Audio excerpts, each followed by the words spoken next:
इशिता पहली बार अपने दादाजी के गांव रतनगढ़ आई थी और इस समय वो उनकी पुश्तैनी हवेली में थी। यहाँ सब कुछ कितना अच्छा है, मन करता है यही रह जाऊं। तभी उसे बाहर से बैंड बाजे की आवाज सुनाई देने लगी।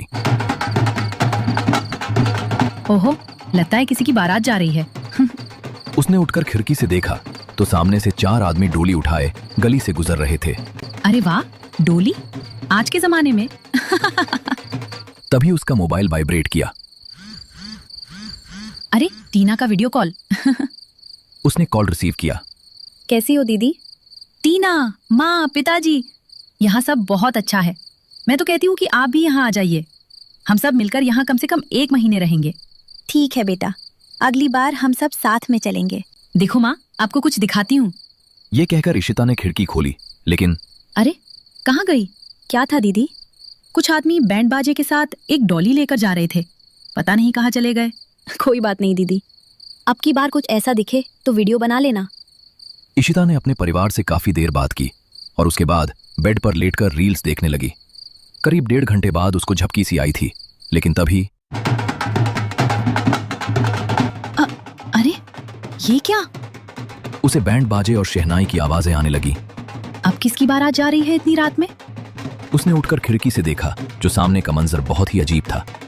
एक डोली को उठाए हुए 4 आदमी उसके ही घर की तरफ आ रहे थे। ये देखकर इशिता हैरान रह गई। ये मेरे घर की तरफ क्यों आ रहे हैं? उसने अपना मोबाइल उठाया, लेकिन उसका मोबाइल बंद हो गया। हे भगवान, ये ऑन क्यों नहीं हो रहा? तभी कोई जोर जोर से दरवाजा पीटने लगा। दरवाजे की तेज धमधमाहट इशिता के दिल को दहला रही थी। तभी तेज शोर करता हुआ दरवाजा खुला और उसके कमरे में पहुंचे वही 4 आदमी जिन्होंने काले कपड़े पहने हुए थे। उन सभी के चेहरे काले नकाब से ढके थे। उन्होंने आगे बढ़कर इशिता को उठा लिया। छोड़ो मुझे, छोड़ो! वो इशिता को उठाकर घर के बाहर ले गए और उसको उस डोली में बैठा दिया। उसके बाद उन्होंने डोली उठाई और आगे बढ़ गए। इशिता ने झांक कर देखा तो वो उसे लेकर एक कब्रिस्तान की तरफ जा रहे थे। वो डोली से निकलना चाहती थी, लेकिन जैसे ही उसने बाहर पैर निकाला उसे एक जोरों का झटका लगा। ये चारों उसे लेकर कब्रिस्तान में पहुंचे और फिर उन्होंने इशिता को डोली से बाहर निकाला तो वो आसानी से बाहर निकल आई। छोड़ो मुझे! इन्होंने इशिता को जमीन पर लिटा दिया और लेटते ही उसके हाथ पैर मानो उसके काबू में नहीं थे। वो उठना चाहती थी लेकिन उठ नहीं पा रही थी। उसे कुछ भी समझ में नहीं आ रहा था। उसका डर उसकी चरम सीमा पर था। अगले ही पल उसके साथ वो हुआ जिसे सोचकर भी हम लोगों की रूह कांप जाए। उन चारों आदमियों ने कब्र से एक मुर्दा निकाला और फिर उसे इशिता के ऊपर लिटा दिया। इशिता की चीख कब्रिस्तान में गूंज गई और फिर चारों तरफ सन्नाटा छा गया। अगले दिन इशिता की लाश कब्रिस्तान में पाई गई, जो पूरी तरह से सड़ी हुई थी। उसके ऊपर वो मुर्दा भी पड़ा हुआ था। इशिता के माता पिता उसकी मौत से बहुत शोक में थे और उसकी छोटी बहन टीना को भी उसकी मौत का बहुत दुख था। इशिता की चिता उनकी आंखों के सामने जल रही थी। पिताजी, दीदी तो रात को बात करते समय बहुत खुश थी, फिर वो वहां से कब्रिस्तान कैसे पहुंच गई? वहां पर जाकर उनकी मौत कैसे हो गई, वो भी इतनी भयानक और अजीब? उसके पिता और मां बहुत शोक में थे। उनकी आंखों से लगातार आंसू बह रहे थे। कुछ दिन गुजरे। टीना की बुआ कमना, जो कि गांव के दूसरे छोर पर रहती थी, वो भी अपनी भतीजी की मौत से बहुत गम में थी। इस कारोबार के चक्कर में मैं अपने परिवार से कितनी दूर हो गई। काश मैं भी इशिता के साथ गांव चली जाती तो शायद उसकी मौत नहीं होती, मैं उसका ध्यान रखती। कंगना उस घर में अकेले रहती थी क्योंकि उनका पुश्तैनी कारखाना वो ही संभाल रही थी। उस कारखाने में 40 कर्मचारी काम करते थे, इसीलिए उसे वहां अकेले ही रहना पड़ता था। बुआ जी, आप यहाँ कुछ दिन के लिए आ जाइए। टीना, मुझे भी बहुत अकेलापन महसूस हो रहा है। ऐसा करो, तुम कुछ दिन के लिए मेरे पास रुकने आ जाओ। हाँ बुआ, मैं कल ही आपके पास आ जाती हूँ। ये दोनों अभी बात कर ही रहे थे कि तभी कंगना को बाहर से वही बैंड बाजे की आवाजें सुनाई दी। टीना, 1 मिनट कॉल मत काटना, ठीक है? कंगना खिड़की को बंद करने के लिए जैसे ही खिड़की पर पहुंची तो आवाज बंद हो गई। कमाल है, अभी तो कितनी तेज आवाजें आ रही थी और अब यहाँ कोई है ही नहीं। बुआ, आप किन आवाजों की बातें कर रही हैं? मुझे तो कुछ सुनाई नहीं दिया। अरे इतनी तेज बैंड बाजे की आवाज तो आ रही थी, तुमने कैसे नहीं सुनी? इसलिए तो मैं खिड़की बंद करने वाली थी। बुआ मुझे तो कोई आवाज नहीं आई। खैर छोड़िए, मैं कल आपके यहाँ आ रही हूँ। ठीक है। कंगना किचन में गई और उसने अपने लिए चाय बनाई।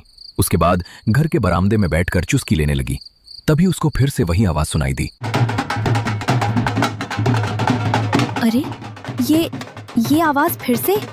उसने देखा कि कुछ ही दूरी पर सामने वाली गली से 4 आदमी अपने कंधे पर डोली उठाए आ रहे हैं। अरे ये क्या?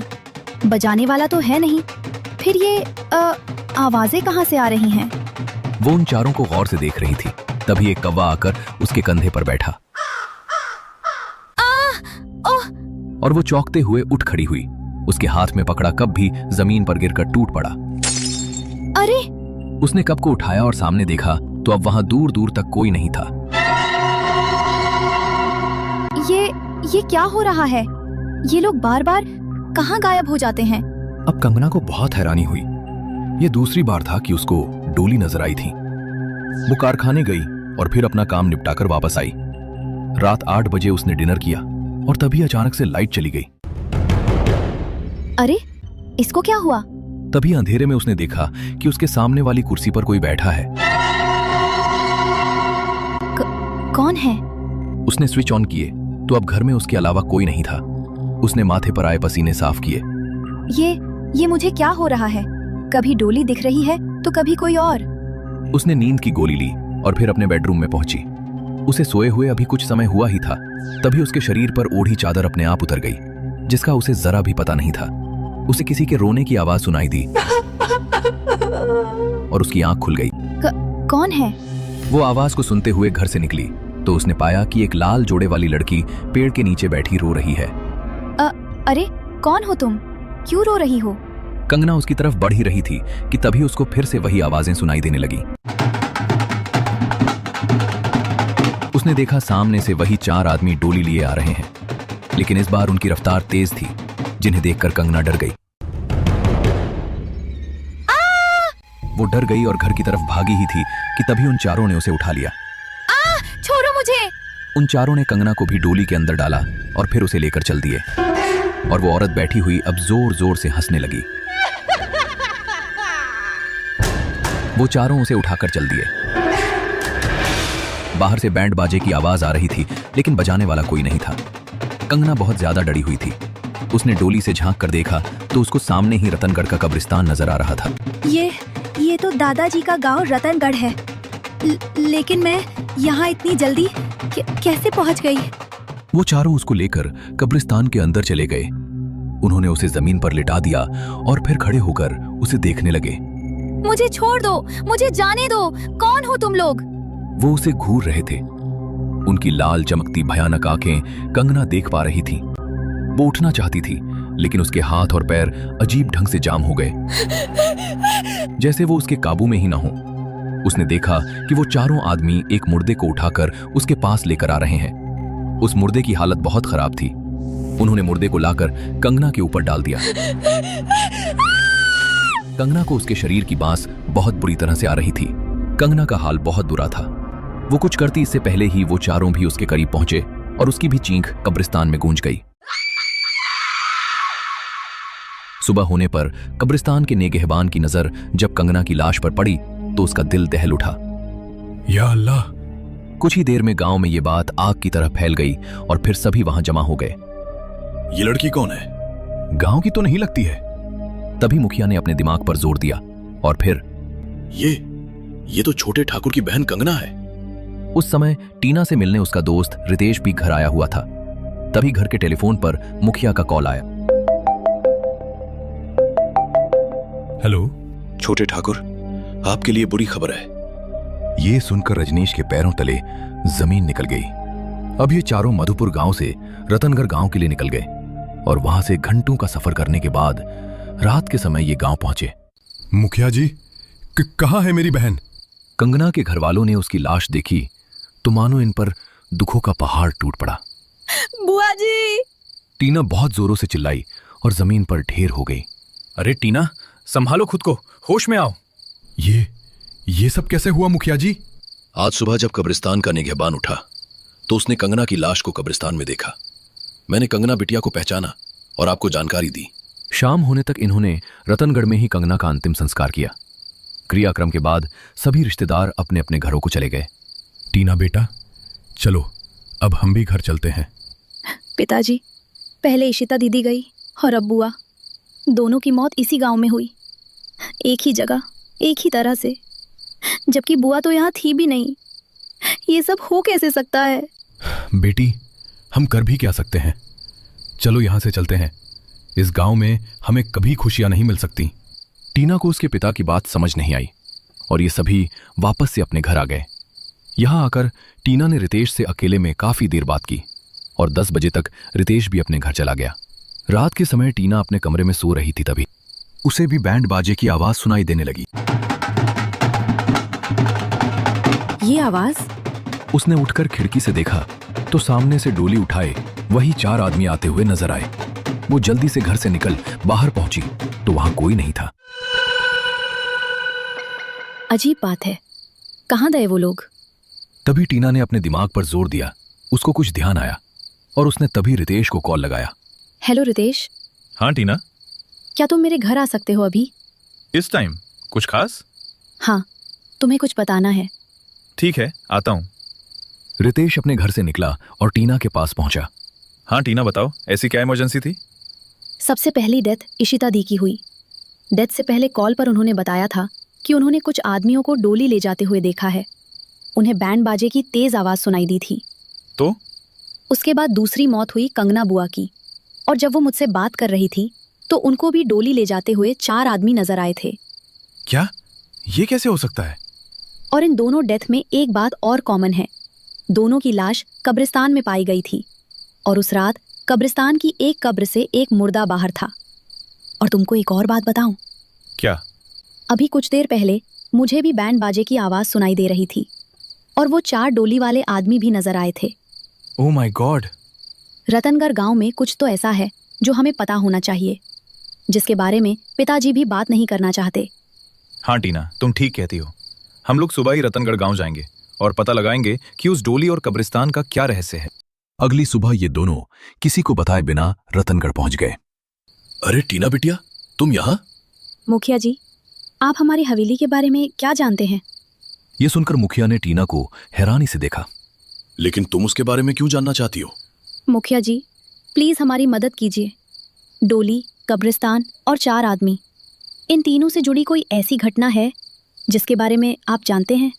ये सुनकर मुखिया ने लंबी सांस भरी। बेटी, बड़े लोगों के घर जो कुछ भी होता है उस पर पर्दा डालने वाले बहुत होते हैं। पैसे की शक्ति इंसान को गूंगा कर देती है। मुखिया जी, प्लीज बता दीजिए, वरना मेरी भी मौत हो जाएगी। मुझे भी अब वो डोली ले जाते हुए 4 आदमी दिखने लगे हैं। ये सुनकर अब मुखिया हैरान रह गया और उसने अपनी चुप्पी तोड़ी। 8 साल पहले तुम्हारे चाचा ठाकुर भानु प्रताप और उनकी बीवी इस हवेली में रहते थे। वो किसी चिंता के चलते परेशान थे। न जाने उन्हें क्या सूझी, वो यहां से पटना पहुंचे, बिहार की राजधानी, और वहां पर वो दाखिल हुए एक छोटे से घर में। नमस्ते ठाकुर साहब। नमस्ते। कहिए ठाकुर साहब, आप इतने बड़े ठाकुर होकर हमारे घर आए हैं। हमें तो समझ ही नहीं आ रहा कि आपका आदर सत्कार कैसे करें। उसकी कोई जरूरत नहीं है, बस तुम अपनी इस प्यारी सी बेटी को हमारे साथ भेज दो, इसकी जिंदगी सुधर जाएगी। पिताजी, मैं कहीं नहीं जाऊंगी। ये क्या कह रहे हैं? अरे रागिनी बेटी, ऐसे नहीं बोलते। गांव में तो वैसे भी मुखिया लड़कियों को शहरी लोगों को बेच देता है। हाँ बेटा, तुम्हारे गांव में लड़कियों को बेच दिया जाता है शहरी लोगों को। यहां रहोगी तो लोगों की गंदी नजर तुम पर रहेगी। हमारे साथ चलो, हम तुमको पढ़ाएंगे लिखाएंगे, घर पर रानी बनाकर रखेंगे। रागिनी जाने को तैयार नहीं थी, लेकिन फिर भी उसके माता पिता ने उसे ठाकुर के साथ भेज दिया। ठाकुर भानु प्रताप रागिनी को रतनगढ़ ले आए। ये घर तो बहुत बड़ा है, क्या अब ये घर हमारा है?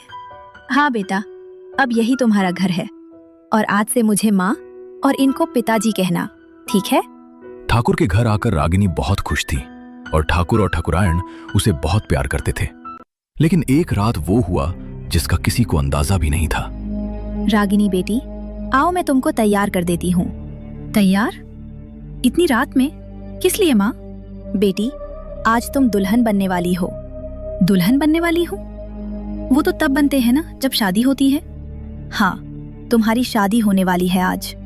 तो मेरा दूल्हा कहाँ है? तुम्हारा दूल्हा भी तुमको मिल ही जाएगा। चलो अब तैयार हो जाओ। ठकुरायन ने रागिनी को तैयार किया और उसे दुल्हन बनाया। फिर 4 आदमी एक डोली लेकर आए और फिर उसे डोली में बैठा कर ले चले। रागिनी ने बाहर झांक कर देखा तो चारों तरफ सन्नाटा पसरा था। यहाँ कितना सन्नाटा है। ये लोग मुझे कहाँ लेकर जा रहे हैं? अगर मेरा दूल्हा है तो मुझे घोड़ी पर लेने क्यों नहीं आया? कुछ देर बाद वो चारों उसको कब्रिस्तान के अंदर ले गए और अंदर पहुंचते ही अब रागिनी का डर दुगुना हो गया। ये आप लोग मुझे कब्रिस्तान में क्यों ले आए? बाहर निकलो। रागिनी बाहर निकली तो उसने सामने भानु प्रताप को एक तांत्रिक के साथ बैठे देखा। पिताजी आप?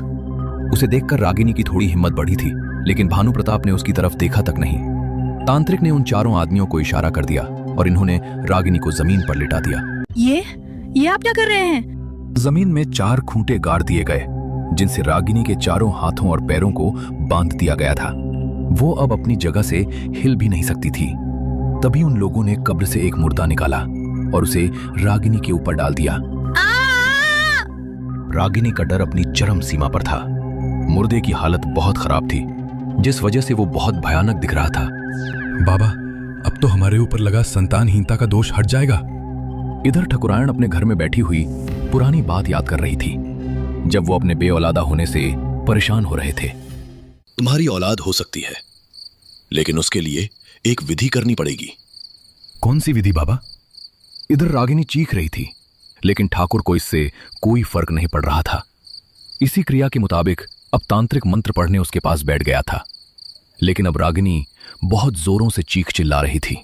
पिताजी मुझे यहाँ से उठाओ, पिताजी मुझे यहाँ से ले चलो। उसका पूरा बदन पसीने से सराबोर हो गया था और फिर अचानक उसकी आवाज बंद हो गई। उसकी परवाह किए बिना तांत्रिक मंत्र पढ़े जा रहा था। काफी देर बाद मंत्र पूर्ण हुआ। अब इस मुर्दे को इससे हटा दो। उन चारों आदमियों ने मुर्दे को रागिनी के ऊपर से हटाया तो रागिनी मर चुकी थी। अरे, ये तो मृत हो चुकी है। ये तो अनर्थ हो गया। क्या हुआ बाबा? ये मर कैसे गई? ये मुझे नहीं पता। लगता है इसको गहरा सदमा लग गया होगा। तो वो क्रिया तो हो चुकी ना बाबा? नहीं, वो क्रिया नहीं हुई है। इसका जिंदा रहना जरूरी था। नहीं। यह सुनकर टीना और रितेश दोनों ही हैरान रह गए। फिर आगे क्या हुआ अंकल? उसके बाद एक एक करके वो चारों आदमी मारे गए और फिर एक रात ठाकुर और ठकुरायन दोनों की लाश कब्रिस्तान में उसी तरह पाई गई जिस तरह से कंगना और इशिता की मौत हुई। उसने शायद उन्हीं 4 आदमियों की आत्मा को बंधी बना लिया है। इसे रोकना कैसे है, ये जानने के लिए हमें रागिनी के माता पिता से मिलना पड़ेगा। रितेश और टीना बिना देरी किए अब बिहार के लिए निकल गए और फिर वहां बहुत ज्यादा मेहनत के बाद ये एक घर में पहुंचे। जी, मेरा नाम टीना है। मुझे एक लड़की के घर की तलाश है। किसके? जी, उसका नाम रागिनी था। ये सुनकर वो दोनों एक दूसरे का मुंह देखने लगे। उसे मेरे चाचा भानु प्रताप इस गांव से अपने गांव रतनगढ़ ले गए थे। हमें उसके माता पिता से मिलना है। कहाँ है रागिनी? मेरी रागिनी कहाँ है? क्या आप ही उसके? हाँ, वो हमारी ही बेटी है। भानु प्रताप ने बहुत बड़े बड़े वादे किए थे और कहा था कि साल में एक बार यहाँ उसे लेकर आया करेगा, लेकिन उसने जो कुछ भी कहा था उसमें से एक भी काम नहीं किया। ये सुनकर टीना को बहुत बुरा लगा। आंटी जी, अब मैं जो आपको बताने वाली हूँ उसको सुनकर आप हिम्मत रखना। क्या मतलब है तुम्हारा? कहाँ है मेरी बेटी? अब रितेश ने उन दोनों को उनकी बेटी रागिनी के बारे में सब कुछ बता दिया, जिसे सुनकर उनके दुख का ठिकाना नहीं रहा। वो बहुत बुरी तरह से विलाप करने लगे। इस तरफ रजनीश और पल्लवी बहुत ज्यादा परेशान थे। ये टीना कहाँ चली गई? न कॉल लग रहा है, न खुद फोन कर रही है। मुझे तो बहुत डर लग रहा है। पता नहीं कहाँ है वो। इन दोनों ने उसे बहुत ढूंढा, लेकिन वो कहीं नहीं मिली, क्योंकि वो तो गांव में थी ही नहीं। इसी तरह रात के 9 बज गए और दरवाजा खुला। अरे टीना बेटी। पल्लवी ने टीना को गले से लगा लिया। कहाँ गई थी तुम? पता है हम कितना परेशान थे। गलती हो गई पापा, अब नहीं जाऊंगी। ये कहकर टीना अपने कमरे में चली गई और उसका सीधा स्वर इन दोनों को ही काफी अजीब लगा। रात तकरीबन 1 बजे टीना को बहुत जोरों की बैंड बाजे की आवाज सुनाई दी, जिसकी वजह से वो चौंकती हुई नींद से जागी। आवाज अब बढ़ती जा रही थी, जबकि वो आवाज रजनीश और पल्लवी को सुनाई नहीं दे रही थी। टीना न जाने क्यों सब कुछ जानते हुए भी घर से बाहर निकली, जहां पहले ही वो चारों आदमी डोली लिए खड़े थे। उन्होंने टीना को भी डोली में बैठाया और उसे लेकर चल दिए। टीना डोली से निकलने की जरा भी कोशिश नहीं कर रही थी, जैसे उसे पता हो उसका अंत निश्चित है। कब्रिस्तान में ले जाने के बाद उन्होंने टीना को जमीन पर लिटा दिया और फिर रागिनी की आत्मा उसे नजर आई। इसी तरह मैं भी कब्रिस्तान में पड़ी थी, एक 17 साल की सीधी सादी लड़की। कितना भयानक रहा होगा मेरे लिए ये सब देखना, लेकिन वो क्रूर आदमी अपने फायदे के लिए मेरे साथ ये भयानक क्रिया कर रहा था। उसने एक कब्र की तरफ अपनी उंगली की। उसके अंदर एक मुर्दा पड़ा नजर आया। वो मुर्दा हवा में ऊपर उठ ही रहा था कि तभी रितेश वहां पर रागिनी के माता पिता को लेकर पहुंचा। नहीं रागिनी बेटी, रुक जाओ। नहीं रागिनी बेटी, रुक जाओ। मेरे माता पिता मेरे सामने हैं, लेकिन मैं उनको गले तक नहीं लगा सकती, और ये सब हुआ उस भानु प्रताप की वजह से। बेटी, तुम ये गलत कर रही हो। क्या गलत है माँ? जो मेरे साथ उसने किया, क्या वो ठीक था? रात में मुझे यहाँ कब्रिस्तान में लाया गया, मेरे ऊपर मुर्दा डाला गया, वो सब कितना भयानक था। अब मैंने फैसला कर लिया है कि इनके खानदान की हर एक लड़की यही सब देखेगी जो भयानक मंजर मैंने देखा था। वही सब इस खानदान की हर एक लड़की पीढ़ी दर पीढ़ी देखती रहेगी और मरती रहेगी। रागिनी, तुम्हारे साथ जो कुछ किया था टीना के चाचा और चाची ने किया था। उनको तुम मार चुकी हो, लेकिन अब तुम हर पीढ़ी की लड़की को मारती रहोगी, तो ये बहुत गलत होगा, बहुत नाइंसाफी होगी। नहीं, मैं नहीं रुकने वाली पिताजी। ये कहकर उसने अपना हाथ उठाया और उसके साथ ही वो मुर्दा उठकर टीना की तरफ बढ़ने लगा। तभी टीना के माता पिता भी वहां आ पहुंचे। माफ कर दो रागिनी, चाहे तो हमारी जान ले लो, लेकिन हमारी बेटी को छोड़ दो। उन्हें अपने सामने झुकता देखकर रागिनी हैरान रह गई। रागिनी बेटी, हम तुमको ऐसे आत्मा बनकर भटकते हुए नहीं देख सकते। तुमने अपना बदला ले लिया है, अब किसी की हत्या नहीं करोगी, किसी को सजा नहीं दोगी। यही हमारी तुमसे आखिरी ख्वाहिश है। ये सुनकर रागिनी रो पड़ी और वो मुर्दा वापस से कब्र में पहुंच गया। मैं जा रही हूं मां, लेकिन मैं वापस आऊंगी, फिर से आपकी बेटी बनकर। ये कहकर रागिनी और वो चारों आदमी वहां से गायब हो गए। टीना उठो। रितेश ने टीना को उठाया और इस भयानक रात का अंत हुआ।